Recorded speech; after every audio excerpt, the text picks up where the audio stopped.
Europe 1, 7h16, Thomas Soto. Le regard d'Yves Tréhard. Bonjour Yves. Bonjour Thomas, bonjour à tous. Vous n'avez pas besoin de l'ouvrir bien grand ce regard pour voir partout des affiches de François Asselineau. Il a donc 480 parrainages, il en faut 500, ça veut dire qu'il sera probablement candidat à la présidentielle, mais qui est ce monsieur Asselineau? Alors, il a 59 ans, il serait en droit de se demander pourquoi il est moins connu qu'Emmanuel Macron, et il pourrait aussi réclamer des droits d'auteur à Marine Le Pen et à Dupont-Aignan, car il est entré en politique il y a 40 ans, ce monsieur, et depuis, il milite inlassablement contre la France dans l'Europe, l'OTAN, et maintenant contre la France dans l'euro.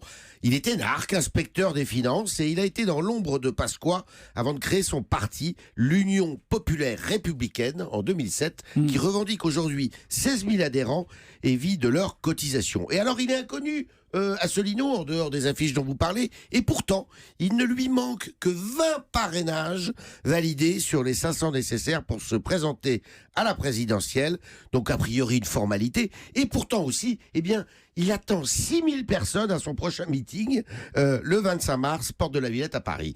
Impressionnant, non? C'est un peu le candidat des armoires électriques. Sur toutes les armoires électriques, il y a son affiche qui est collée. Dans les villes, ouais. C'est donc lui le candidat potentiellement anti-système par excellence, non? Alors oui, par son discours ultra-nationaliste, anti-américain, foncièrement anti-européen, ce qui prouve combien l'Europe est impopulaire chez beaucoup de Français, qu'on soit d'accord ou pas, il a, lui, contrairement à d'autres que je ne citerai pas, quelque chose à dire.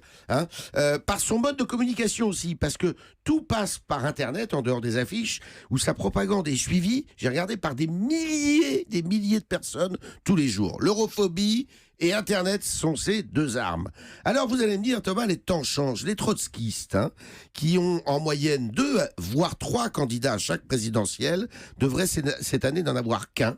Nathalie Arthaud, qu'une en l'occurrence, mais le nombre de candidats anti-européens ne cesse d'augmenter. Il devrait être 3, voire 4 avec Jean-Luc Mélenchon, jadis trotskiste, et aujourd'hui de plus en plus eurosceptique, comme quoi c'est tout un symbole. Ça dit, il y a toujours eu des candidats comme ça dont on a l'impression qu'ils sortent de nulle part à la présidentielle. C'est tout le temps ça. À nos auditeurs les plus expérimentés, Marcel Barbu en 1965.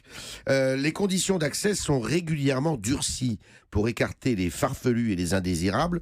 En 1976, Valéry Giscard d'Estaing a porté le nombre de parrainages à 500, ce qui a empêché Jean-Marie Le Pen de se présenter en 1981. Aujourd'hui, vous aurez noté que sa fille caracole très loin en tête dans les sondages. C'est la preuve que la France a bien changé en 35 ans. Et François Asselineau, dont vous nous parliez, il a 480 signatures aujourd'hui. Il en avait 17 en 2012, à la fin de la course. Merci beaucoup Yves Tréhard. Merci.